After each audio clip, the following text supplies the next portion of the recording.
What's up, everybody? This is your host, Joseph Francis, with another episode of Fan2Fan coming at you live to talk just a whole bunch of sports talk and a whole bunch of good stuff. And I will tell you right now, it's going to be a fun show because we're talking Super Bowl, Derrick Rose on the Knicks, and wait, I just want to say this really quick.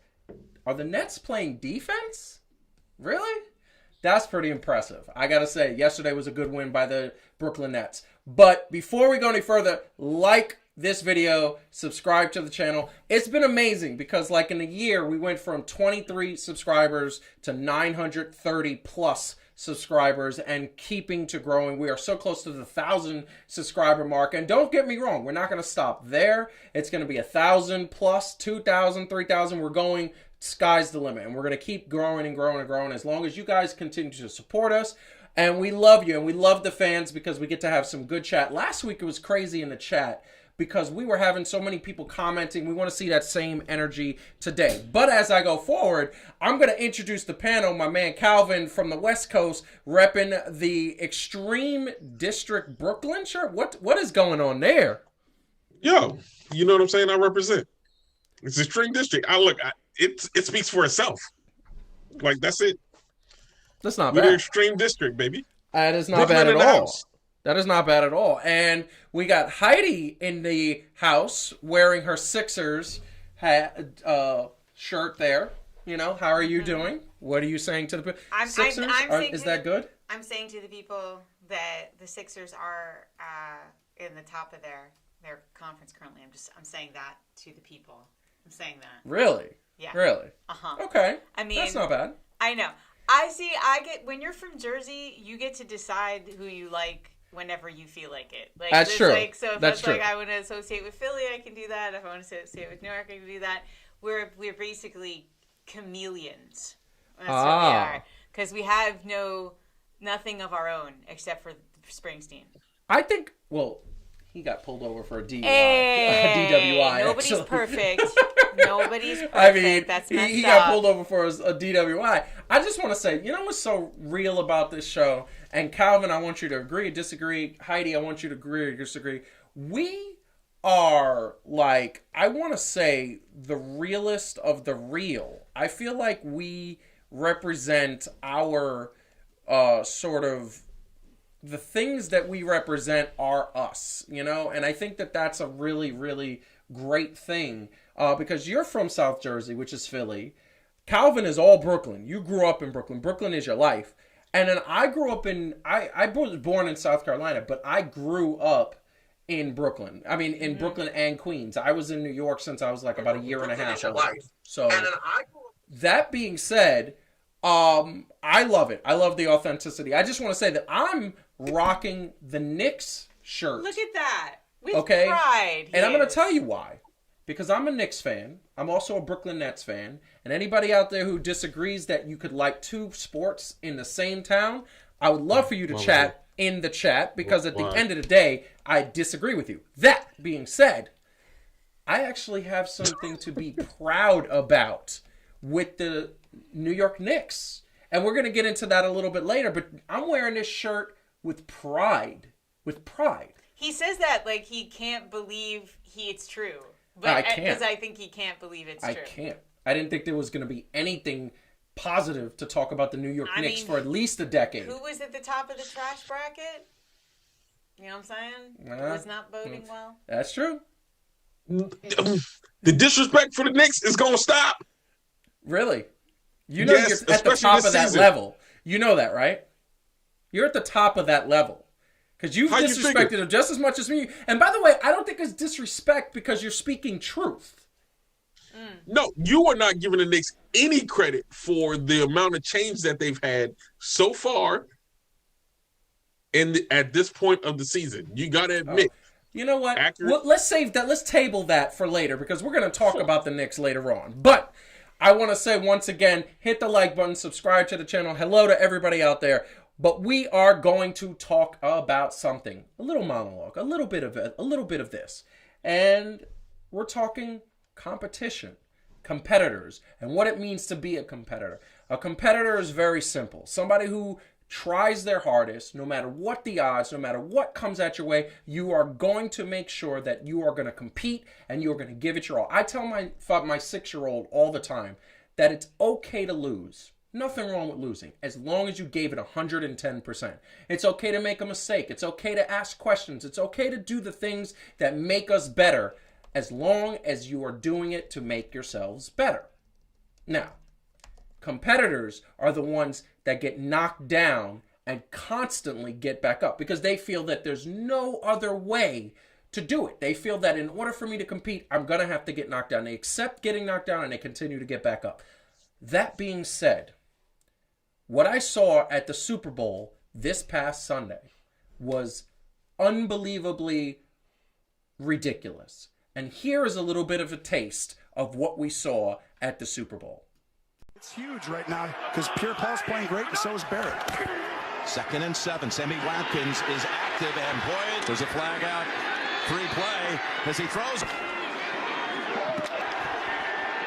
Pressure again. Mahomes. Knocked down. That is a good. Big play here. Coming after him. Way back. And this will live on the test of time forever against Brady in this situation. It's going to be tough. 3rd and 4 South games going back to last year's Super Bowl with at least 8 catches and at least 100 yards. Hasn't completed a pass on 3rd down tonight. Can he do it this time? Reverse his course. He's all the way back at the 30. Barrett is on him. On the line, Jim. You don't get this one. I'm calling it. Mahomes, chased, running out of.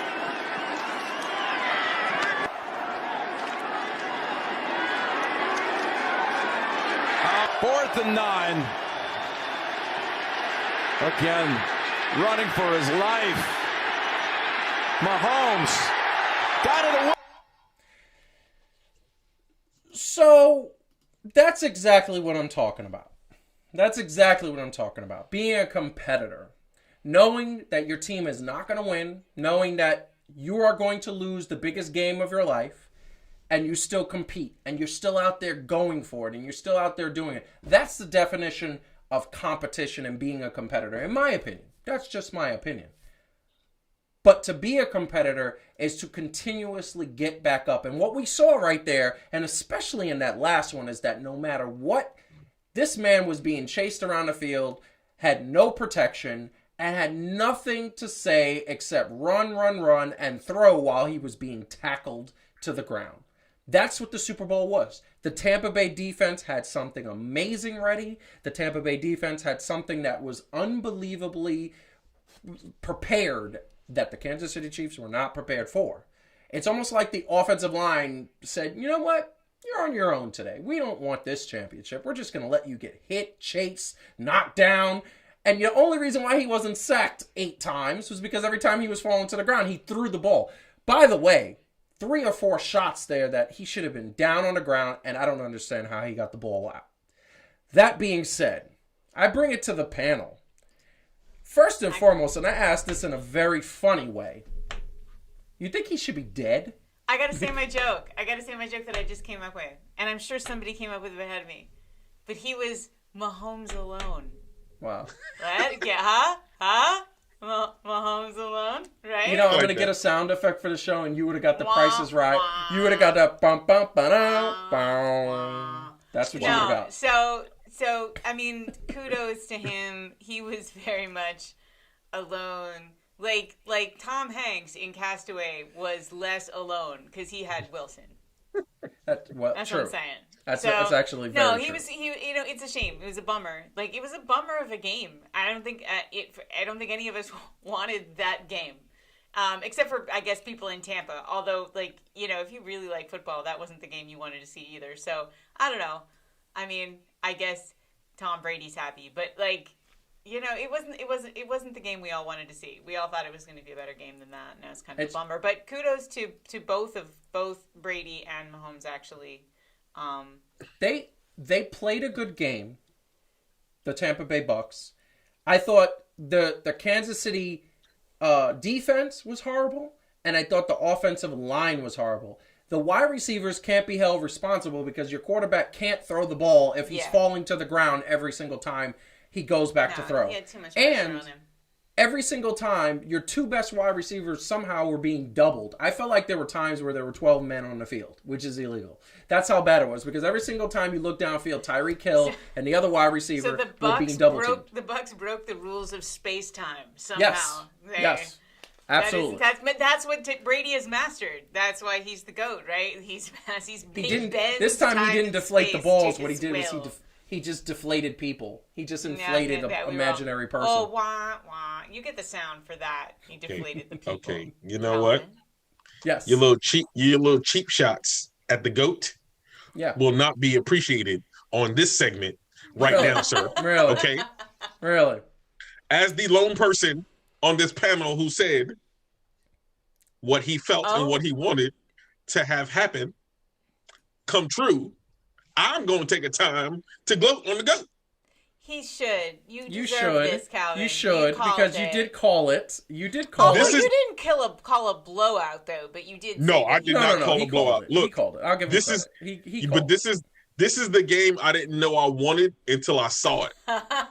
Okay? Now, here's the deal. In all fairness, I do not have anything against the Kansas City Chiefs.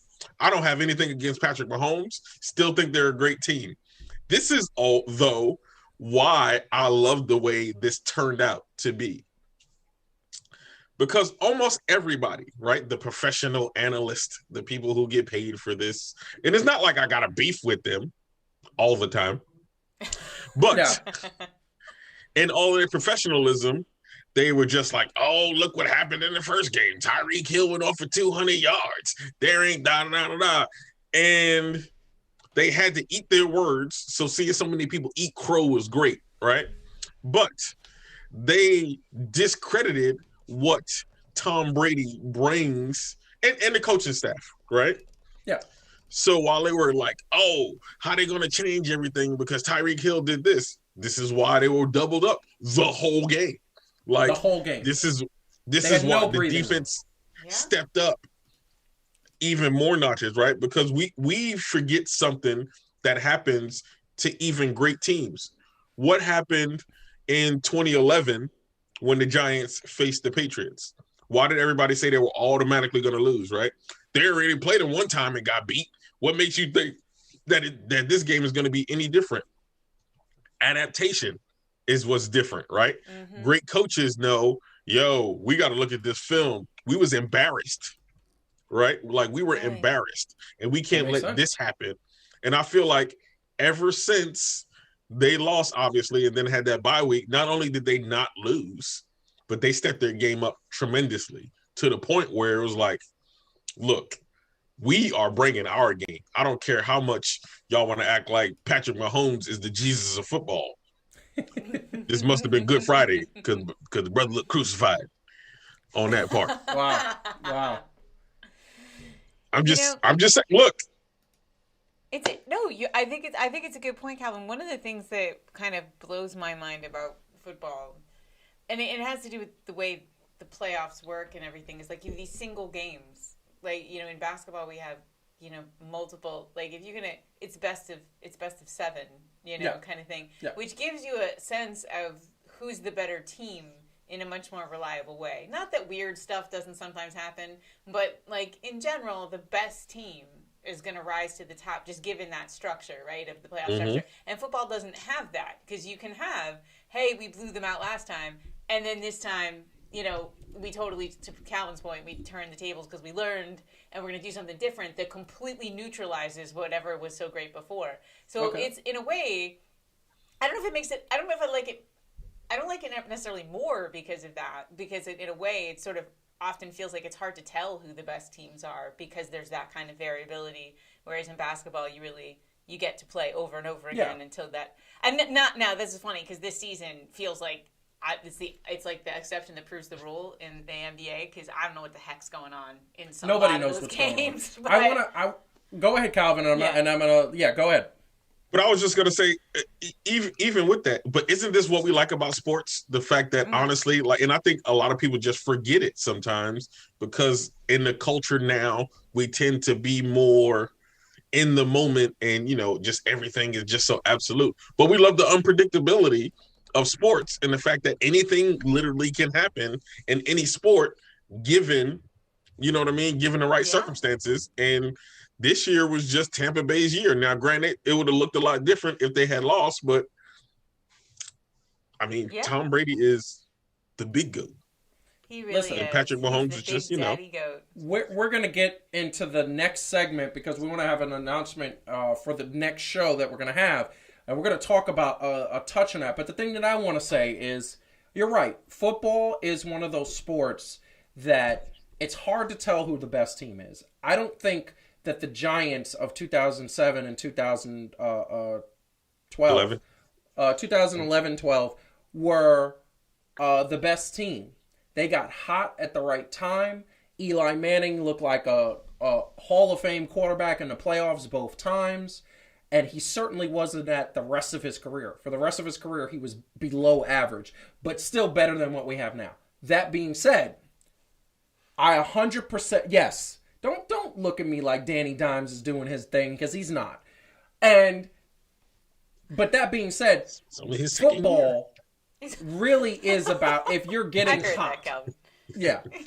Football is about you getting hot. If a running back gets a hot streak, next thing you know, a team that is about to play you is not necessarily thinking to themselves, oh, we got to stop the run. All of a sudden, the running back's hot, and they say, oh, we got to stop the run, and their game plan changes. It's a lot easier in basketball to do that, and certainly in baseball, because you know what you're getting. You understand those sports are more about rhythm. Football, you could come in. Brett Favre, I think, showed that when he had the concussion game, where he got hit really hard, had a concussion, came back in, threw a 70-yard bomb for a touchdown, and doesn't remember it ever happening because he was so banged up, and he just did it on instant. Football is more like getting on hot, and I agree with that. The thing that I'm going to say about this game is that Tom Brady is the GOAT, and he was prepared. That coaching staff had this team prepared. But I'm going to tell you right now, I didn't even know Adama Suh was on this defense, and I'm looking at that, and I'm like, Adama Suh is one of the best defensive players of all time.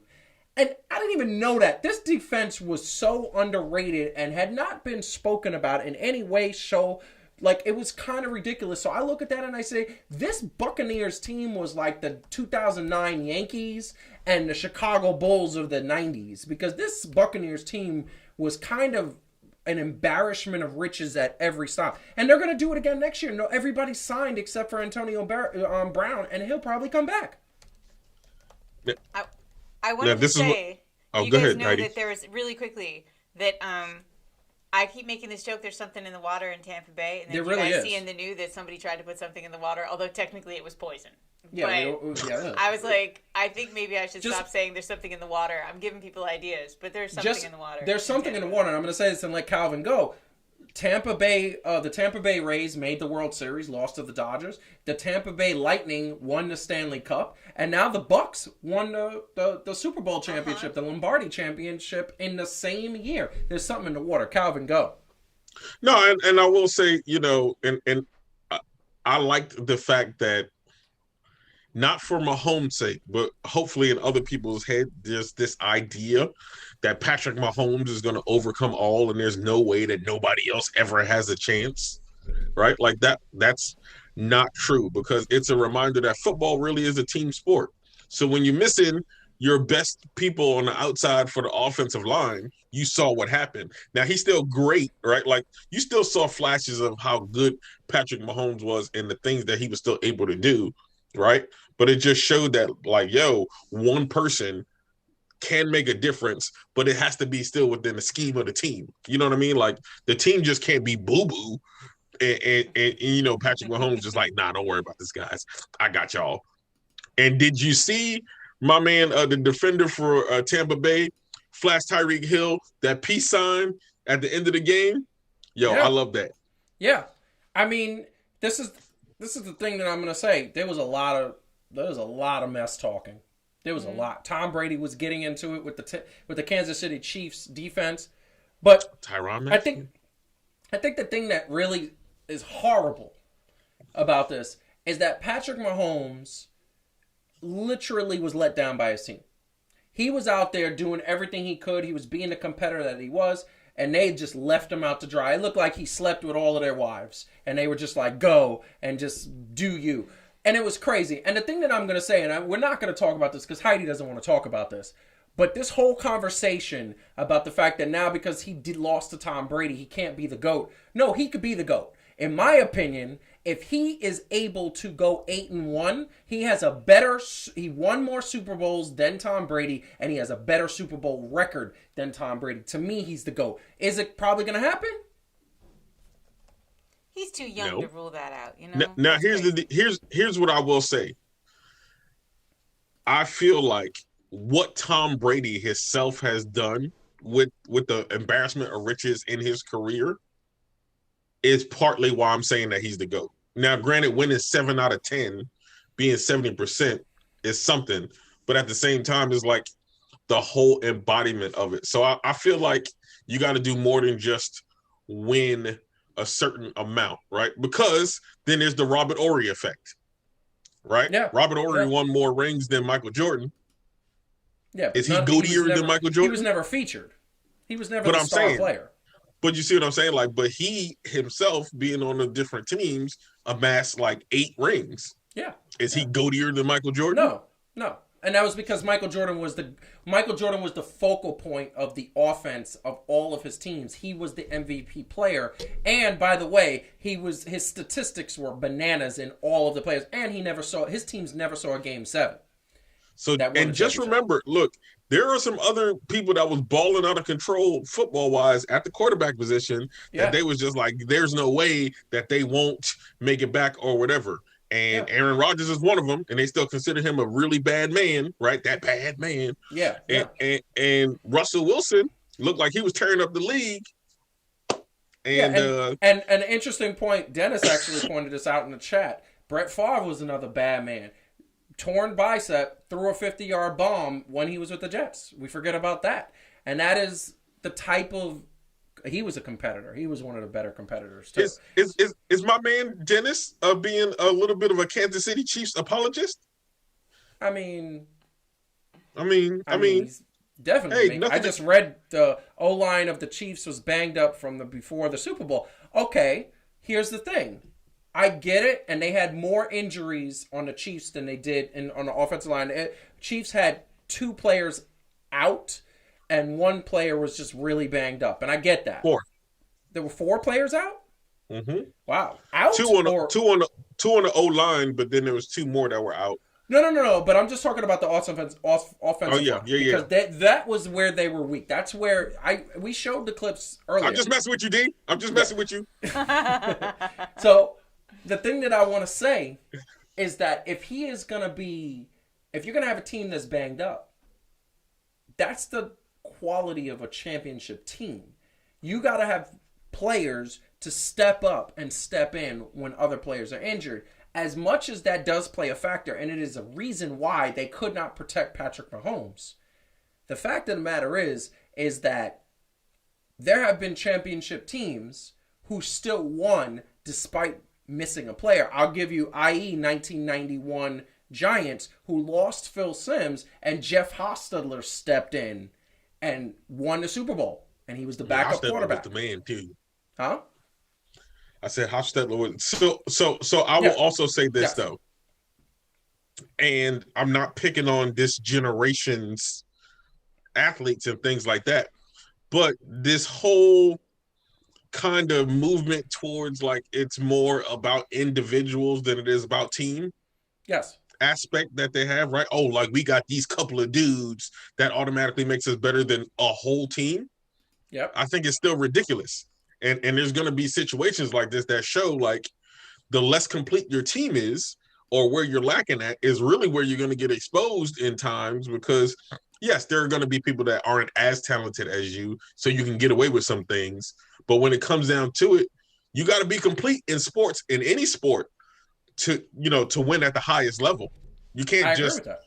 You can't just automatically talent your way in and be like, nah, we good. I agree with that. And my thing is and you can't challenge your way, but it's like, once again, you have to make sure that when you are prepared to be on a championship level, and especially the Super Bowl. You had 2 weeks off. You couldn't get that healthy, and you needed to make sure that the players that were going to be substituting were prepared. They weren't prepared. And is that on Patrick Mahomes? No. That's on Andy Reid. That's on the coaching staff. That's on the defensive coaching staff, the offensive coaching staff. That's on the coaching staff. They were not prepared. Patrick Mahomes was left out to dry, and that is the bottom line. Heidi, I'm going to let you go out on the last word. Anything you want to add to that? No, I think you guys covered it. He's just, I'm still sad that he was Mahomes alone. He was. You're gonna keep. That's what you should keep saying the rest of the show. Mahomes alone. I'm gonna keep coming up with other clever things I like Mahomes alone. Yeah, it's like he was strategically unlike Macaulay Culkin, that he was deliberately left alone. Well, the Tampa Bay made sure of it. So wow, right? Yeah, it's kind of true. It's kind of true. Bandits strike again. If you think about it, Tampa Bay, water, what? Okay.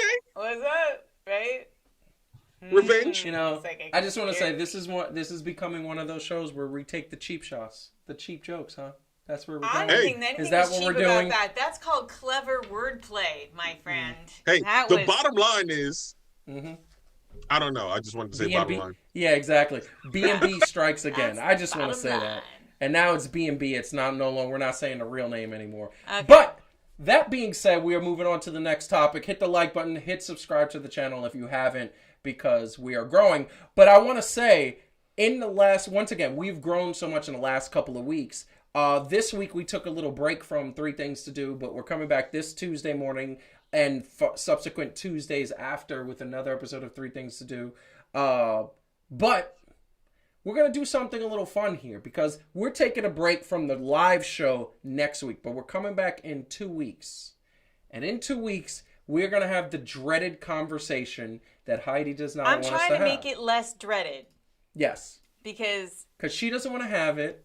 She said she doesn't want to have it, but we're going to have it. I just think it could be a little boring. But we're going to make it not boring. Let me ask you a question, Calvin. We're going to make it not boring. Let me ask you a question. Do you think that we here on Fan to Fan should determine the GOAT of all sports? Do you think we should talk about that? That'll be a very interesting conversation to have. I feel like that would have to be a special show. Look, I feel like that would have to be a special show where I definitely will want the people in the chat. Yeah, I want us to tell them, because we're going to talk about that right now. Hold that thought for 1 second, Calvin, because we are going to talk about the fact of what that criteria should include. Yeah, because that was Calvin, that was what I demanded. I was like, if we are going to talk about this, then I want to have a conversation up front about when we say who's the GOAT, what would you mean? And what's by the criteria? Way, what sports, for the people, included, all that. So for the people in the chart, for the people in the chart, for the people in the chat, we want you to say, what do you think makes the criteria for the GOAT of all sports? What should be in it? Should it be championships? Should it be career stats? Should it be good fellowship, good marksmanship, good personality, offside the court? What should it be? And Calvin, I'm going to pose it to you, because I think you are the conscious forebearer here. I think you set the standard of conscience on this panel. You're saying he's a better person than we are. Yes. I don't deny that. I don't deny that. Calvin is definitely the best person. The best person. All of us. So give us a criteria. Give us 1 or 2 criteria that you think the GOAT of all sports, we're talking all sports, should have. I mean, I would say one of the things would have to be, right, their impact to the sport on and off the field. Right? Interesting. Okay. So kind of like how they are as an ambassador to the... So obviously you kind of have to play well, right? Like, we're not taking away like how you actually played the sport. Right. But we're also going to account... So that means Jay Williams can't be in the GOAT conversation. Because he's great on and off the court, but, he didn't really play that long. Okay, so yeah, that makes sense. So you have to be good. Yeah. I think we can all agree right. you have to be good. So Delonte West isn't in the GOAT conversation because, he played very well off the court. Oh, wow. Oh, hey! Come on now. I didn't say I didn't say anything about the homelessness. That we don't touch. Why can we just stop talking about him for a little bit? Damn. No. Fair. No, but what I mean is, right, so, like, what you did on the court obviously means something, but, like, yeah, just how you were off the court, kind of what the persona that they carried. As a representative of the sport, right? Yeah. Yeah, the persona that they carried. I think that's fair. That makes sense. So, Heidi, what would you say? I would add also, two, I would say consistency and longevity, right? You can't be somebody who was like, it's like the conversation we have about Tupac. Like, what's painful about, like, having to exclude Tupac from some...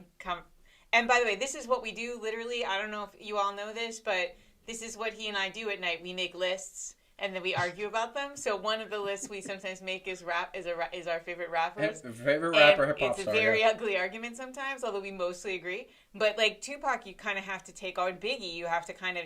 It's, like, hard to keep them on... I take Biggie off because he only put out 3 albums. It's hard to keep them on the list when they didn't have the longevity, right? But then so I would say the same thing here. Like, if you weren't in the sport for a significant career and consistent for most of that career, I will allow personally that if you decided to unretire yourself and come back and kind of stink a little bit, I'm not necessarily going to hold that against you, but you had to have like a good run. That was consistent. And by the way, I know you're referring to Michael Jordan because he did that and came back. I just want to say he retired, came back and won another 3 championships. Well, but also someone like Tiger. Like, it's not like Tiger's bad, but he isn't the Tiger Woods that became the, He's not dominant anymore. He's not that dominant anymore, but, he had a nice run. I'm going to say... That's because his ex-wife was the dominant one when she beat him down with the club, but whatever. Well, maybe he should have not slept with literally everyone. I'm just going to throw that out there. He was a Ludacris fan. See, look, what y'all didn't know was he was a Ludacris fan. He just took it a little too far. He didn't just say area codes. He had country codes. Is that a defense in a divorce court? Is like, I'm sorry, Your Honor, but I'm like a big Ludacris fan, and I just took it too far. Yeah. No, that's just a reason that he was a dummy. I'm just throwing that out there. That makes sense. I mean, he had country codes. That's amazing. They should have like a remix of that where it says, "I've got." In country codes, it doesn't. They'd have to make it work.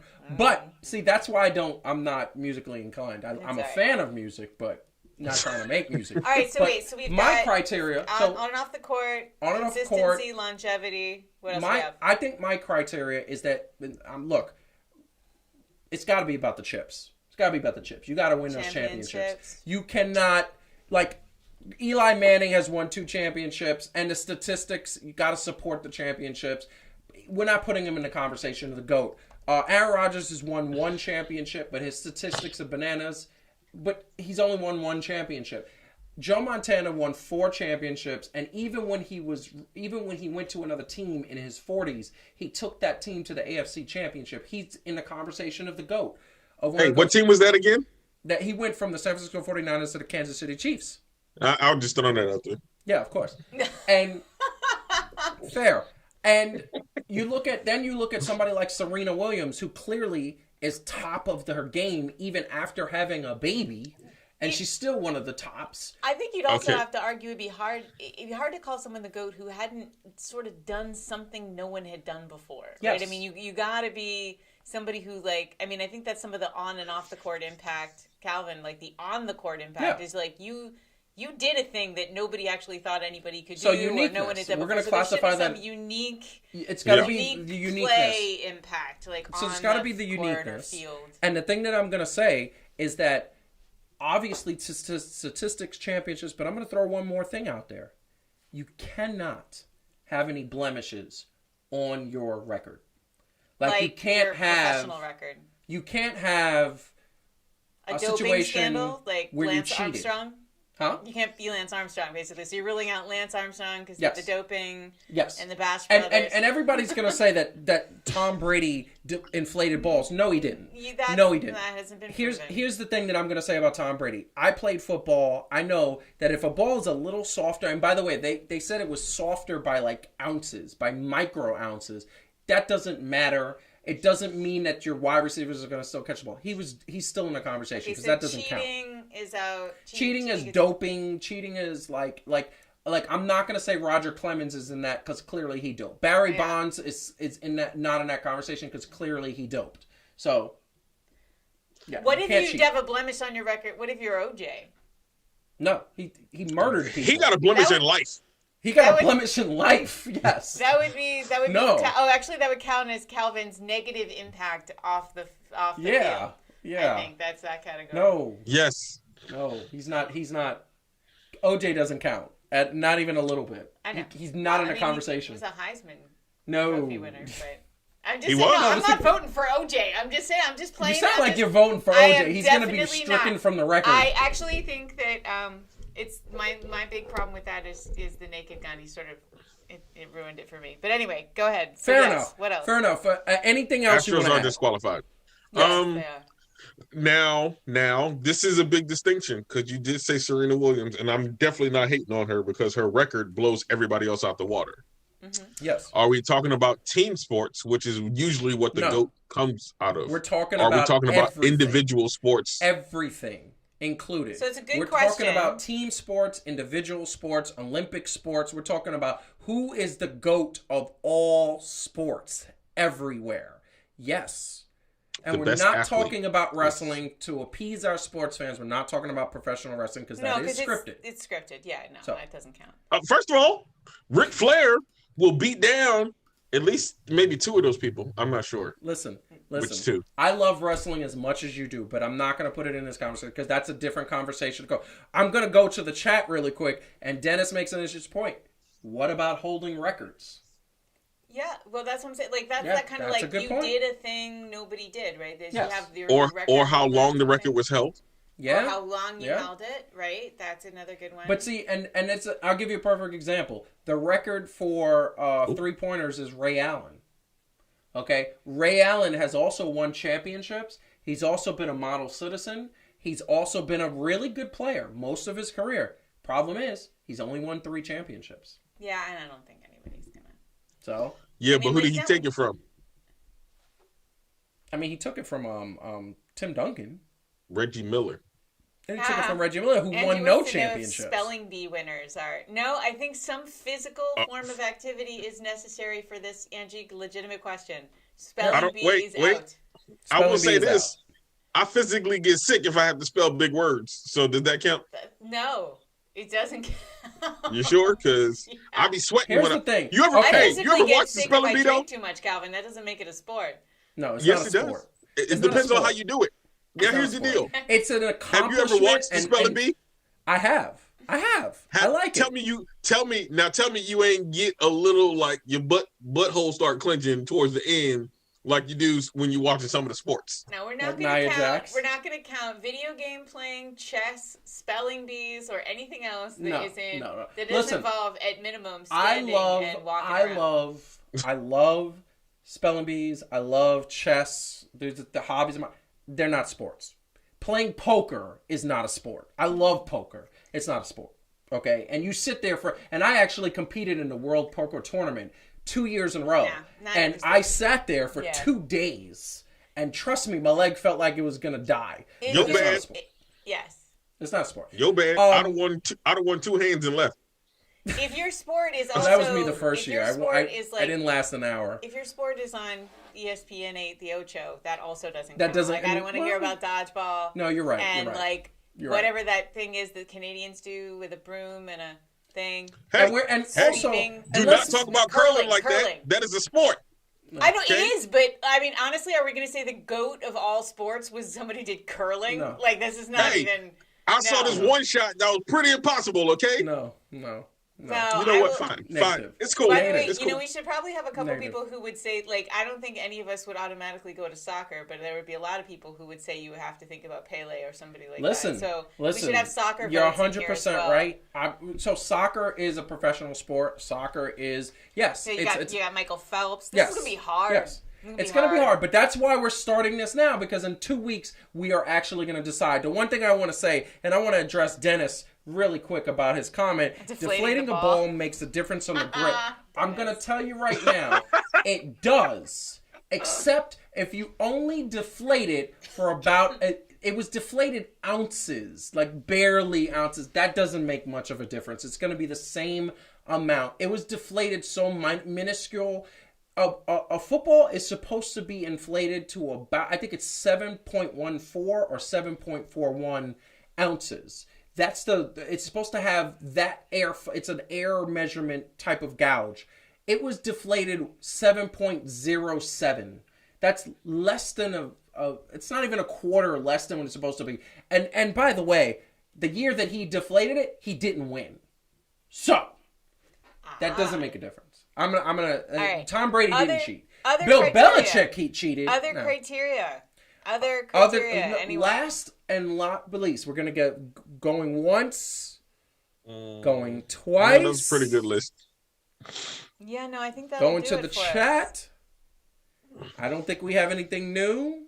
Okay, so we are done. To recap, it is impact on and off the field, longevity, consistency, and championships, and having done some sort of record-breaking thing in your sport. Okay, that's good criteria. And disqualifications is you cheated or you were arrested or those some are disqualifications. Other horrifying thing. We gotta hold this to a higher standard, and that's just the bottom line. So what's funny is I feel like there was a time when Tyson would have gotten eliminated from our list for some of his stuff, but now we all like him again. So now but he's still gonna get eliminated because he did get arrested. He did spend time in jail. And by the way, I don't think he's the best boxer. Okay, well that's a separate thing. But I think he's like does everybody who's just ever been 10? Arrested get removed from the list? If they were arrested and convicted, yes. There goes basketball and football. That's not true. That's not true. Only 3 people are going to be qualified. Here's the thing. The GOAT is the upper echelon. It is nothing higher than the GOAT. We have to talk about the GOAT. And if you were arrested and did time and were convicted, you can't be on that list. Can we say like it's a felony? Like, I mean, I feel like it's like a misdemeanor. I don't want to take somebody off the list. But here's the thing. On a misdemeanor, 9 times out of 10, you're not going to get arrested. So, for example, Muhammad Ali got arrested for refusing to go into the military. Is he on the list? Yes, because the arrest didn't stick. He didn't spend a day in jail. All right. And I'll go even further.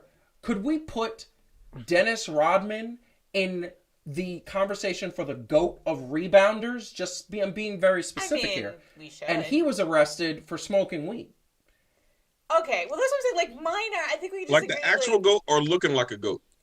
That was a good one. All right. But we got to move on. We got to move on to the next topic. But once again, hit that like button. Tell us what you think. If you're watching the replay, tell us what you think in the comments below as to what the GOAT criteria could be if you want to add to it. We're going to talk about the GOAT in 2 weeks. We're going to decide the GOAT sports athlete of all time. The GOAT. Number 1. No more than 10 categories. And we're going to give our top 5, but the number 1 will be the GOAT of all sports ever. So, we're going to talk about that in 2 weeks, so that's going to be super exciting. But we're going to go to a trade that happened a couple of days ago. And that would be the acquisition of Derrick Rose to the New York Knicks. The New York Knicks that I did not think could be any kind of craziness. Now, Derrick Rose is going to be reunited with Tibbs, who was with him in Chicago, with him in Minnesota, and now is with him in the Knicks. And you see that Tibbs and Derrick Rose have that relationship. I'm sure he was the one that said, yeah, get Derrick Rose here. But here's the thing that I'm going to tell you. This is the problem that a lot of Knicks fans are worried about. Look at this depth chart. This is the New York Knicks depth chart. This is what they have at their disposal. And everybody keeps wondering, okay, Derrick Rose gets added into the equation. and you got that starting lineup. But how can Derrick Rose be the third option? And how could Austin Rivers be the third option? Now, I know that Derrick Rose is the second option at shooting guard, but everybody's worried about Emmanuel Quickley not getting the playing time. Several people on the post when we broke it here on Fan2Fan worried about that, because what you're seeing is that Derrick Rose is a good player, and he's playing well this season, and Tibbs obviously loves Derrick Rose. So, looking at the starting lineup, you got Elfrid Payton, who hasn't really played well lately. To me, he shouldn't be the starter. You need to put Emmanuel Quickley in the starter, and you need to have Derrick Rose be your Sixth Man of the Year candidate, in my opinion, and have Austin Rivers. To me, you need to trade Elfrid Payton. That is my opinion. That being said, the Knicks did upgrade here. In my opinion, I think they got better. They added Derrick Rose, who I think is going to help the younger players, and I think it's going to be a good thing. Calvin, as a Knicks fan, and want to say the thing that gives me pride to wear this shirt is the 2 losses they had this week. Yes, they lost, but they played Miami very tough. They were very close games. They could have easily won those games, and Miami is the Eastern Conference champions. They are the defending Eastern Conference champions, and the Knicks played them like they were not the champions. They played them hard. They almost won the games. I take pride in that. They're getting better. This trade, I think, makes them better. Calvin, do you think this trade makes them better? And what do you think about the Knicks? I'm gonna say this, okay? I feel like as a sports fan in general, you can either be over the top with it and be frustrated because when you're a fan of a historically bad team, right? And for me, it's historically bad because I'm only 40. Or you can kind of be a little bit realistic also, right? So there's a big part of me that's always screamed, especially when we first started the show, when we talked about the Knicks, right? Like, y'all been trashed for so long, y'all owe me something, right? Mm-hmm. But I also have to realize that change doesn't literally happen overnight.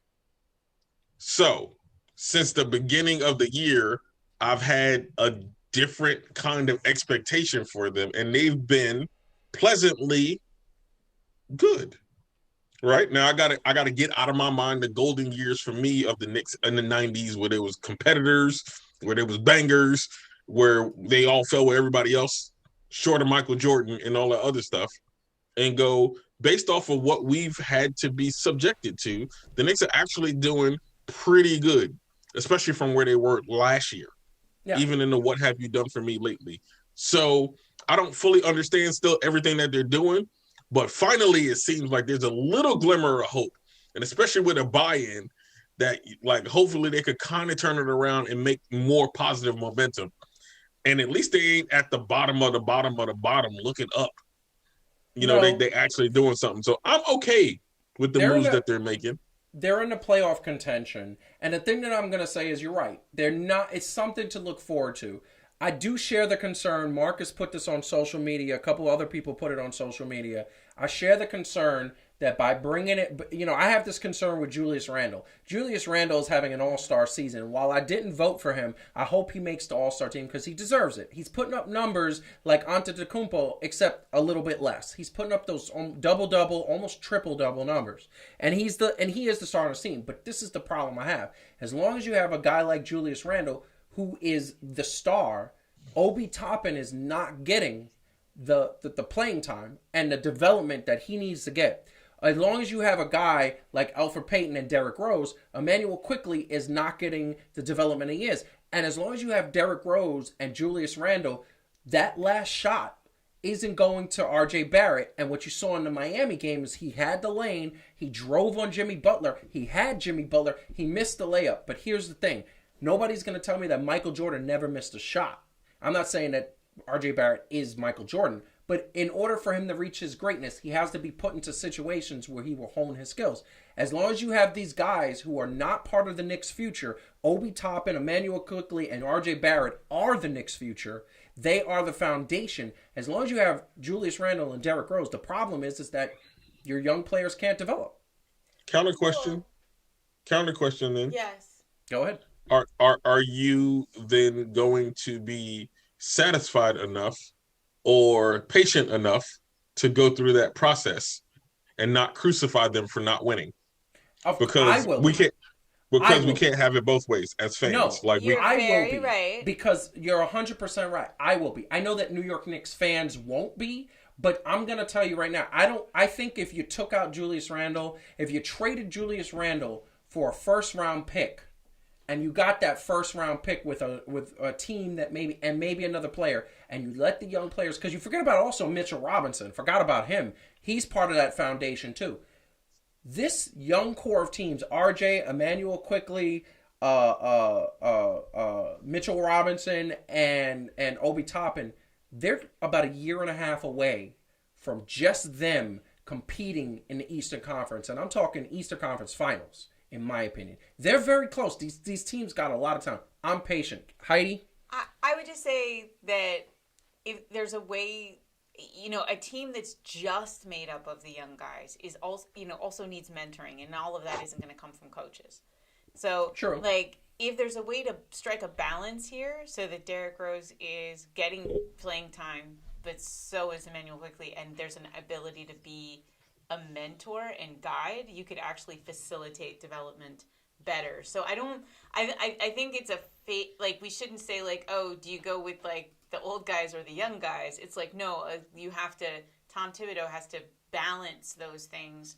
And also then that conserves the longevity of people like Derrick Rose, who's 32, right? So, he's not old, but he's also not a spring chicken. So there's a way to do, I think a good coach strikes a balance there, and I would like to think he's capable of that. So yeah, it does still require patience, to Calvin's point, because if you just say, all I want is the quick win, then you're not going to do the developmental stuff right. But I agree with that. And the thing that I'm going to say to you about that, and this is something, you have a point. The problem with Derrick Rose is he's not a spring chicken, but his knees have had the mileage, and he has problems with his knees and his ankles and the things that, and while he is healthier this year, he still has days where he has to take off that's a great reason to and balance I understand. the load. I believed, and I posted on social media, I posted immediately that this is a good pickup. Derrick Rose is a good pickup. I think Julius Randle, for what he's doing, what you're seeing a lot of times in the game is that the young players are standing around watching him. I have noticed that. And they're standing around watching him because he is the star right now. And Julius Randle could be a star. They're not taking shots because they're passing the ball to him. They're passing the ball to him. Yeah. They're looking for it. And that's the problem when you have young players with a star. By the way, you could trade, technically, just want to say that they could trade Julius Randle to OKC for one of their 747 first-round draft picks. They could. They have been. And by the way, probably could get Al Horford, and who could be that, I'm a body, and I can teach you, and I can mentor you to be better. I just kidding. Yeah. I just pointing out they have a lot of picks. Did you say something about old people and then mention getting Al Horford? Yes. You know why? The thinking because you want to get older? No. Yes. Yes. Because the thinking there is Al Horford is not going to be your star. He's going to be a role player. He's going to be somebody who can stay in the lane, teach Mitchell Robinson how to be a good player, mentor players. He's not going to want 17, 20, 22 shots a game. He might take 5 shots, and he's just going to get the rebounds. He's going to play defense, and he's going to play hard for you, and he's going to keep a spot on your roster that you're going to need. And he's going to back up Mitchell Robinson. And that's what you need. You're going to need Mitchell Robinson to get rest. Julius Randle says it's his team and he's the star. And he doesn't say it, but his statistics demand it, and his shot calling demands it, and his ball calling demands it. So what you're seeing is that Julius Randle is a ball stopper. That's what it is. He's doing great, and he deserves to go to the All-Star, but that is not the formula to win. The Golden State Warriors established that formula. Draft players, develop your young players, and then you get championships. That's what they did. I'm happy for Derrick Rose coming back to New York. I love Derrick Rose. See, nobody likes to see anybody we like on the Pistons. Fan2Fan wasn't around in 2011, but I wanted Derrick Rose to take down LeBron James on the court. And he was doing it, and his knees betrayed him. I wanted to see that because he was so nice. He was one of the nicest young basketball players I've ever seen. He was so nice. And his knees took him out. Yeah. So, anyway, we are going to move on to the very last topic of the night because we got to move on. Hit the like button and subscribe to the channel. and help us to continue to grow. As we said, we're going to be back in 2 weeks when we talk about the GOAT of all sports. That's what we're going to do. In 2 weeks, we're taking a week off next week. That being said, take a drink, because that is the drinking game we also play here. That being said, and bottom line is a drink. You take a drink, take a swig. Could be water. It doesn't have to be alcohol. Although if you have alcohol, why not have a glass of wine? But we are talking a little bit more basketball. We're going to end the segment on something that was truly, truly shocking. And that is this picture that actually embodied an unbelievable thing of the Nets playing defense. Can we absolutely see the Nets actually doing well like they did? I couldn't believe it. Not many people could believe it. But I will tell you right now that the Nets beat the Indiana Pacers by the score of 94 to 104. The Nets beat them by 10. And what was interesting about this, and this is something I'm going to go, Indiana has some good players. Domantas Sabonis being one of them. He's actually on my NBA 2K team. I love him. But he only scored 18 points. He only got 9 rebounds. And nobody else not one Indiana Pacer got into 20 points. Now, it could have been a bad shooting night for Indiana, although when you look at the field goal percentage wasn't that horrible, except it was 7 to 20, and that could be attributed to the defense. Now, the one thing I'm going to say is we see the 35 points from Kyrie Irving. That's right here. You know that. You saw James Harden 19, 5, 11 and 11, got his triple-double as usual. But here's the thing that really stuck out. DeAndre Jordan had 13 rebounds. He had 3 blocks. He had 12 points. And that is the point that is amazing to me. This team actually played defense. They out-rebounded a team with a guy with a center on their team that actually plays pretty well, who is an all-star center. This New Jersey Nets team, without Kevin Durant, who did not play and will be back on Friday, without Kevin Durant, beat a pretty decent Indiana Pacers team. Yep. And out-rebounded them and played defense. So my question to Heidi first. Okay. I'm going to let ladies go first because I'm going to let Calvin simmer. He's simmering right now. He's simmering. Have the Brooklyn Nets turned the corner? I don't think one game you can say they've turned the corner, but it is certainly a hopeful sign. They've all been talking about how they're not playing defense. They finally seem to have done something about it. It's funny to watch a whole bunch of it. To watch them all go like, yeah, we're not playing D, but so do it then. But they did, right? So that's great. I don't think anybody thought they weren't capable of this. It's just that they weren't doing it. So this is a hopeful sign. The problem with the Nets and the problem with almost every other, so many other, not every other, but so many other teams this season is just I don't know. I don't know what's going to happen next time. Because then next time, maybe it swings the other way and there's no D again. So it's been a very, unpredictable season with a lot of kooky stuff happening. So I would say it's very hopeful, unpredictable. But I would not say this is this turned it around. I mean, I'm going to say that the one thing, like I said, it's DeAndre Jordan. I think Max Kellerman on First Take earlier this morning said very clearly, DeAndre Jordan is the key. Stephen A. Smith didn't like that, disagreed. I agree with Max Kellerman because of this, because they need a defensive presence. They traded Jared Allen. He was their defensive stopper. And this is what happens. If you get DeAndre Jordan from 5 years ago, where he was averaging 15 rebounds, averaging 17 points, and averaging 4 or 5 blocks, you get that DeAndre Jordan, or even a glimpse of that DeAndre Jordan for the rest of the season, they make it to the finals, hands down. Because the offense is going to do what they're going to do.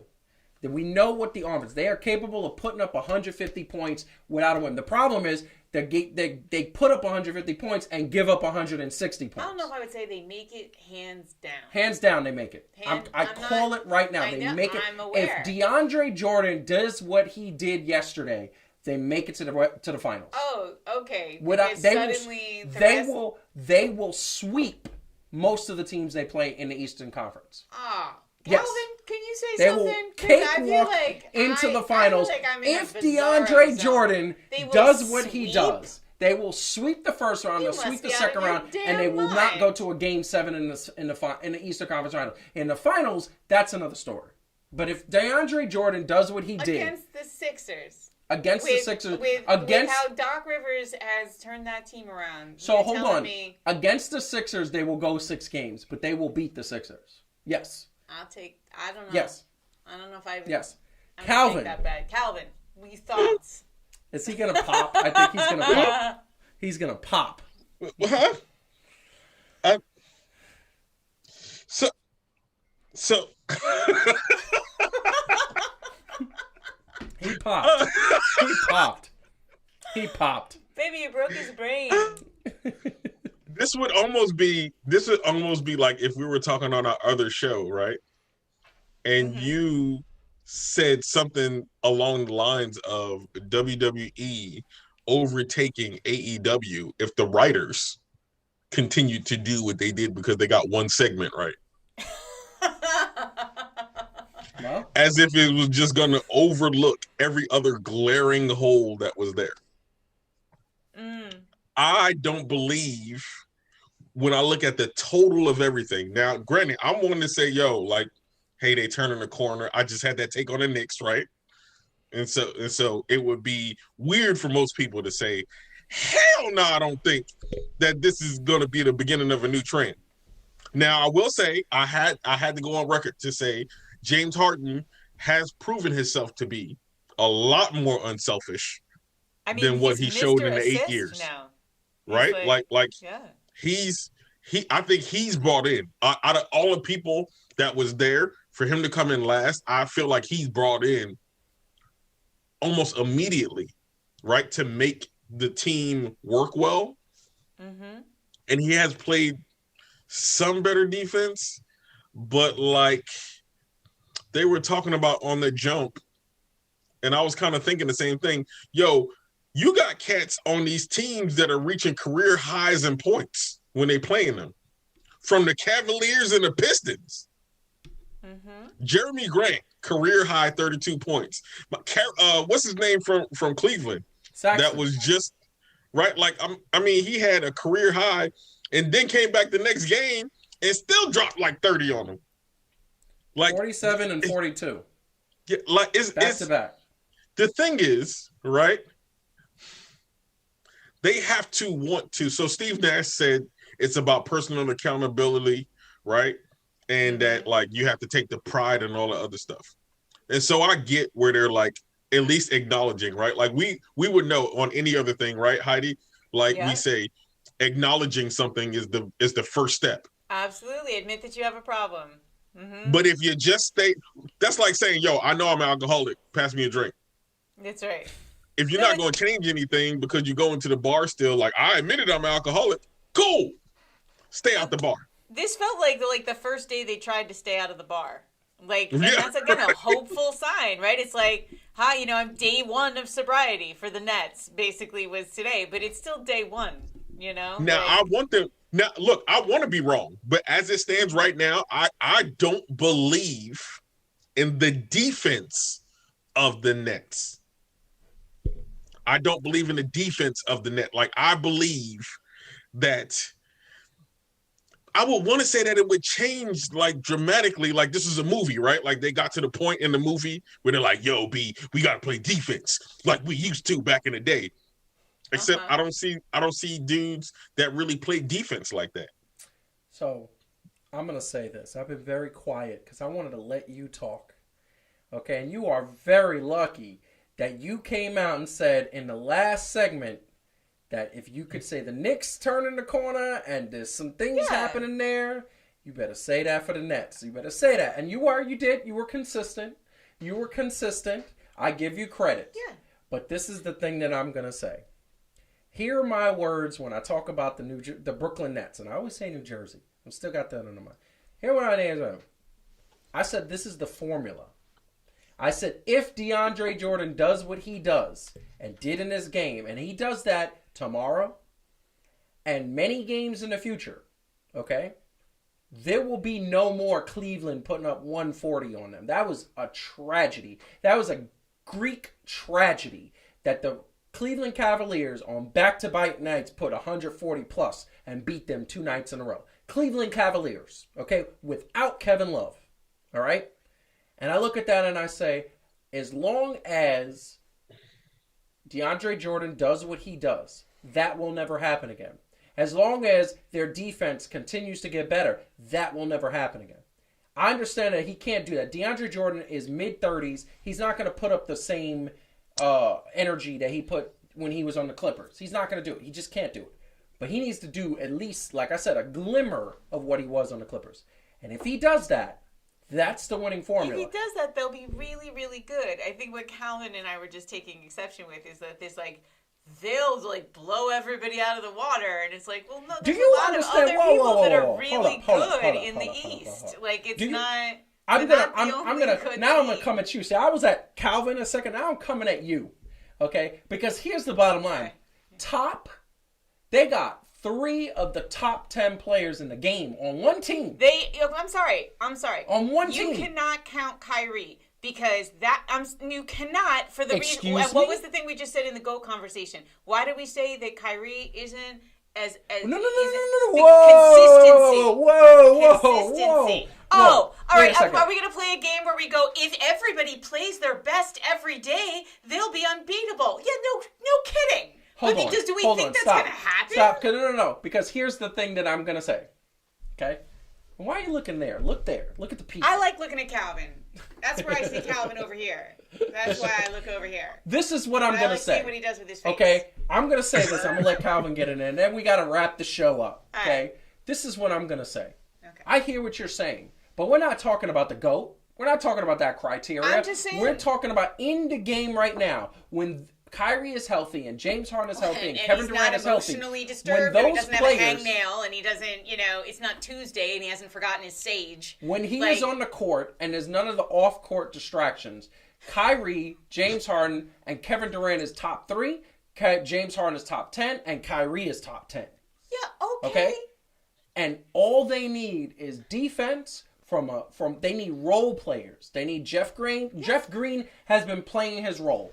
DeAndre Jordan needs to play his role, and other players need to play their role. If they get those role players, like the Bulls of the 90s, they will have those championship chips. But that's sort of like saying, if I got 2 aces, if I just get 2 more, then, I'm going to win. Like, yeah. But that's the case with everything.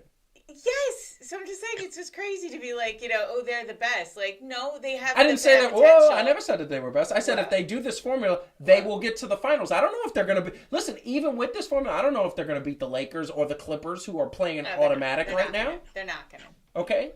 No. Do you want to put a bet on that right now? Yes. You want to put a bet that if the Brooklyn Nets make it to the finals and they play the Lakers, they'll beat the Lakers. I say they'll beat the Lakers. I say they will not. Wow. I'm with Heidi. We will come up with a good bet here. Really? Really? No. Okay. You want to wait now? You want to know a key reason that I do not believe that this will be enough of a turnaround? Go ahead. The Phoenix Suns of yesteryear are the head coaches and assistant coaches of the Brooklyn Nets now. Yes, they are. And they're trying to recreate Phoenix 2.0. Yes, they are. Right? Mike D'Antoni can't spell defense. As has been famously joked, he might as well be Antony because he forgot the D. Right?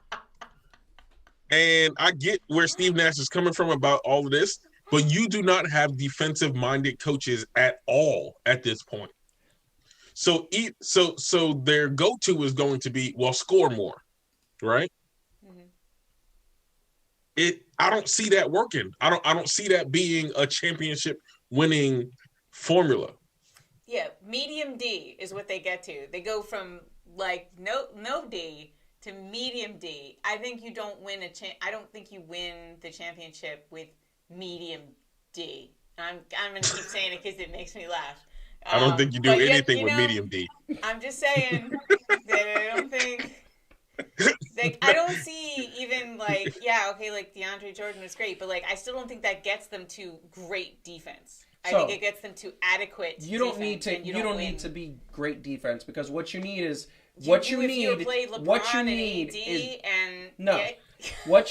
is DeAndre Jordan to play in the final 5 minutes of the game. What you need is for Kevin Durant to never play center ever again, ever, because that is not working. What you need is Jeff Green never playing center, because that's not working. What you need is for Kevin Durant to be able to play the good defense that he plays, the great defense that he plays, for James Harden to show everybody I can play defense, because he's been showing people he's not the problem on defense. Kyrie has been the problem on defense. Yeah, Kyrie, and which has been really bad. And what you need is Kyrie. You should probably try some essential oils. What you need is that Kyrie. That's true. What you need is Kyrie to play the defense that he played when he was on Cleveland and they won that championship, which he is capable of doing. And then you have DeAndre Jordan playing that center position. I mean, again, you do all that, and then maybe something happens, but I still don't think they beat the Lakers. I just want to say, if they get this going, and it's a formula, and it works, and they make it to the finals, you got LeBron and AD. I have to call you the world's greatest basketball genius on the air. I think that might be part of it. Mm-hmm. I think that might be part of it. I just want to say, world's greatest person / basketball genius. I picked the Nets months ago, before James Harden got there. No, I picked the Lakers months ago. Exactly. I will say, look, but right now, what you're seeing is 3 versus 2. AD and LeBron versus Kevin Durant, James Harden, Why and Kyrie. Why are you ruling out my little Schroeder? My Dennis Schroeder. Man. My little Deutsche man. He is. Dude, I want somebody. I want somebody in life to believe in me as much as Joseph believes in the defense, apparently, of the greatest defensive player ever, DeAndre Jordan. You know what? No, I didn't say that. No, see, I didn't say that. That's wrong. I bet you automatically they would beat the 2015 Warriors and the 97 Bulls. No. I'm calling right now. And Pascal Siakam. You could throw in Pascal Siakam. No. Also, no. You could play in Colorado. No, right now, they are the worst defensive team ever in the history of NBA. Unfortunately, they are. They're the worst. But what I saw yesterday was a formula to turn it around. It was the Pacers, dude. Let's be real. It was the Pacers. Without Victor Oladipo, these Pacers now can't even beat Reggie Miller's Pacers from back in 2000 and Reggie before. Miller's Pacers weren't that bad. They were pretty good. What I'm saying is, it's not this is the all-time Pacers team that's showing something. I just want to say, did it hurt you physically to say that out loud just now? Because I know how you feel about Reggie Miller. No, I hate Reggie Miller, but they were a good team. I hated the Pacers. I still hate the Pacers. Listen, I hate the Pacers. I hate the Pacers. That's why you said it so casually. No. There are 3 teams that I hate with a passion: the Dallas Cowboys, the Indiana Pacers, with Reggie Miller. Well, I don't like the Pacers now. I know, but you really don't like Reggie Miller. And the Boston Red Sox. Those are the 3 teams I can't stand. Did you say the Dallas Cowboys? Yeah, Dallas Cowboys were first. Yeah, okay. First. So I can't. Other I teams. think Houston Astros have to be 4. No, but I give credit where credit is due. As much as I can't stand Emmitt Smith because he's a Trump supporter, at the end of the day, I still acknowledge he's one of the greatest running backs of all time. Mm-hmm. I don't like Tom Brady because he was on New England all those years. He's the GOAT. I acknowledge greatness. I like Tom Brady because he was in Ted too, which was really great. Yes, that was pretty good. That was a redeeming moment. Anyway, we are going to get out of here. Heidi, I'm going to let you go first. What do you want to say to the people? What do I want to say to the people? So, we'll be back next week with another 3 things to do.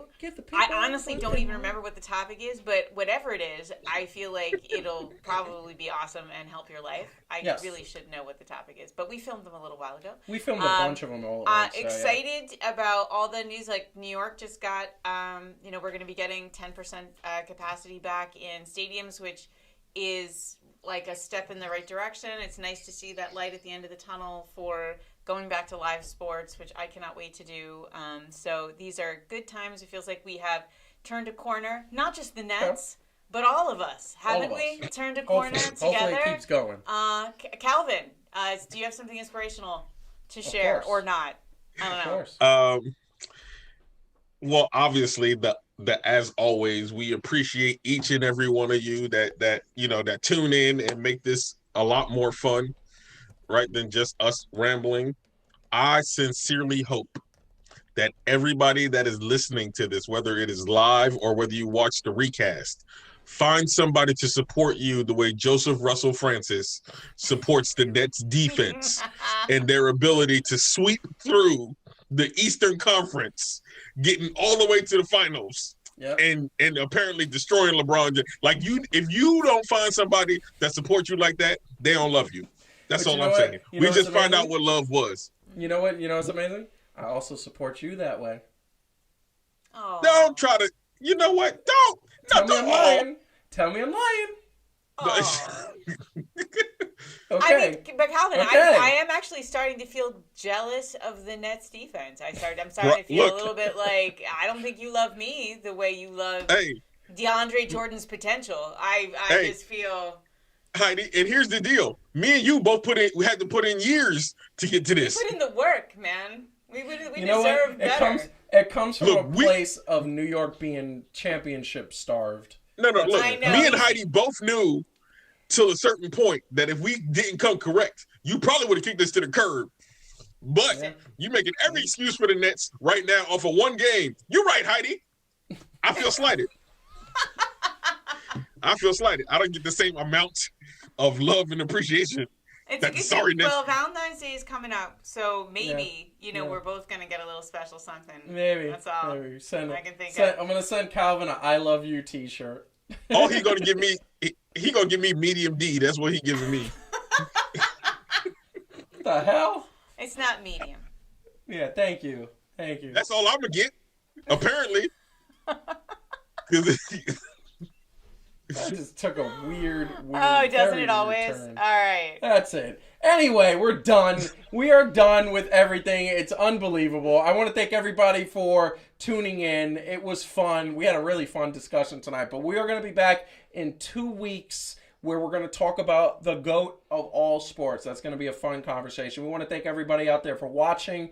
And once again, hit the like button, subscribe to the channel. If you know anybody who loves sports or loves wrestling, because we got another episode of Heat and Receipts that's going to be coming out in the next couple of days, talking about post-Royal Rumble and Edge and the winners and the bloopers and all the stuff that happened. Starts off in a very funny way for all the wrestling fans out there. For anybody who loves sports, wrestling fans, and self-improvement, subscribe to the channel. Once again, I am Joseph Francis. She is Dr. Heidi Grant.